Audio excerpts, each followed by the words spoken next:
Hello friends, welcome to Brilliant Study Classes. हम पढ़ रहे हैं संविधान और ये लेक्चर नंबर 25 है। इस लेक्चर में आज हम पढ़ने वाले हैं नेशनल जुडिशियल अपॉइंटमेंट कमीशन। ठीक है, आर्टिकल नंबर 124 ए में दिया गया है। ठीक है, चैप्टर नंबर आपका 4 पार्ट 5। ठीक है, तो इसमें हम पढ़ते हैं नेशनल जुडिशियल अपॉइंटमेंट कमीशन। ये क्या होती है? एक कमीशन है जो एक मतलब एक ग्रुप ऑफ मेंबर्स हैं जो कमीशन है। ये क्या करते हैं? सुप्रीम कोर्ट के जज को, हाई कोर्ट के जज को नियुक्त करने के लिए एक कमीशन बनाई गई है। किसको सुप्रीम कोर्ट का जज बनाना है, किसको नहीं बनाना है, ये एक कमीशन बनाई गई है जिसका नाम रखा गया है नेशनल जुडिशियल अपॉइंटमेंट्स कमीशन। ठीक है, आर्टिकल नंबर 124 ए में there shall be commission to be known as the national judicial appointment commission consisting of the following namely.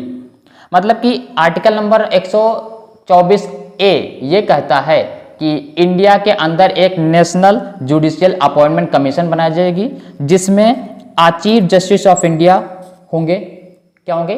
Chief justice of India, मुख्य न्यायाधीश होंगे जो चेयरपर्सन होंगे इस कमीशन के। नेशनल जुडिशियल अपॉइंटमेंट के जो चेयरपर्सन होंगे वो चीफ जस्टिस ऑफ इंडिया होंगे, जिसे बोलते हैं एक्स ऑफिशियो। ठीक है, 2 अदर सीनियर जज होंगे जो सुप्रीम कोर्ट के होंगे।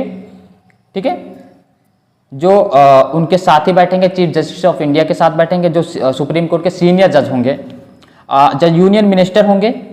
ठीक है, कौन होंगे? Union minister in charge of the law and justice, member ex officio, ये भी होंगे।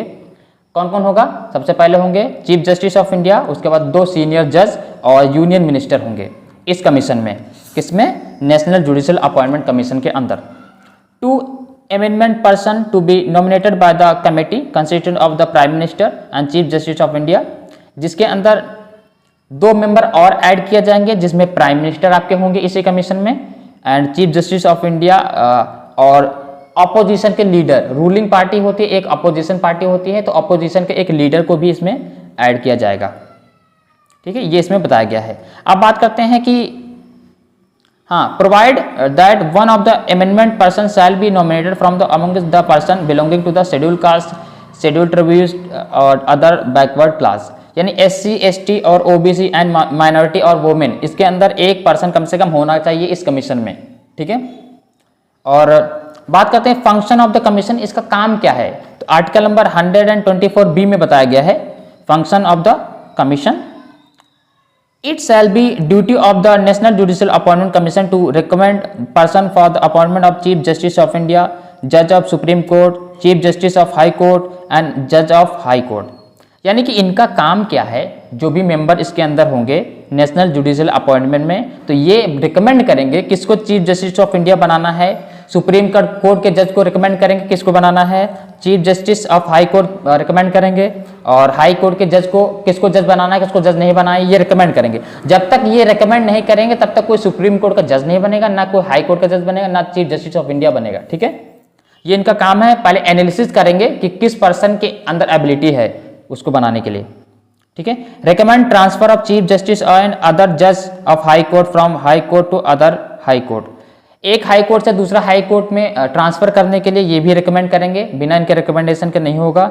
Ensure that person recommended is ability and integrity, ये देखते हैं कि उस पर्सन के अंदर एबिलिटी है जज बनने की, नहीं जज बनने की एबिलिटी है या नहीं है। ये बिल्कुल इंटीग्रिटी और एबिलिटी को डिटरमाइन करेंगे, उसके बाद ही रिकमेंडेशन देते हैं, और बिना ये रिकमेंडेशन देंगे तभी प्रेसिडेंट अपॉइंट करेंगे उनको।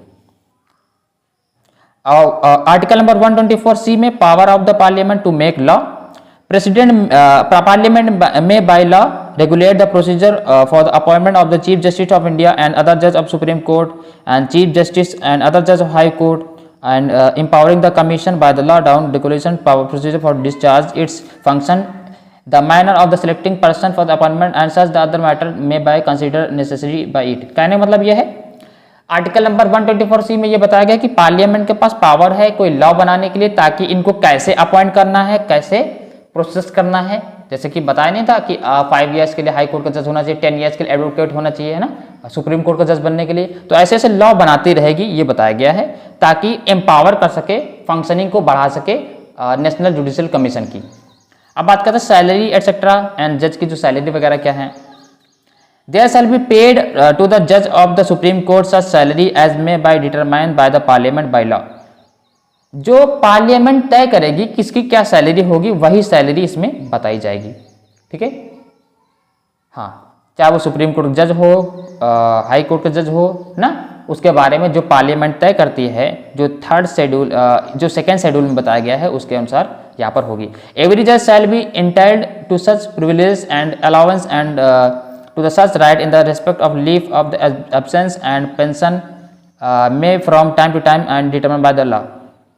करना मतलब इनकी जो पेंशन होगी, जैसे जो जज रिटायर हो जाता है, जो जज रिटायर हो जाएगा उसकी जो सैलरी होगी, पेंशन होगी, इसके बारे में जो अलाउंस होंगे, ये सब पार्लियामेंट ही तय करेगी, रूल्स एंड रेगुलेशन बनाएगी। तो इस क्लास में हमने आर्टिकल नंबर 125 तक कंप्लीट कर लिया है। नेक्स्ट क्लास में हम आर्टिकल नंबर 126 को पढ़ेंगे। तो क्लास अगर आपको अच्छी लगी तो लाइक कीजिए, चैनल को सब्सक्राइब कीजिए। मिलते हैं नेक्स्ट क्लास में। Thank you class.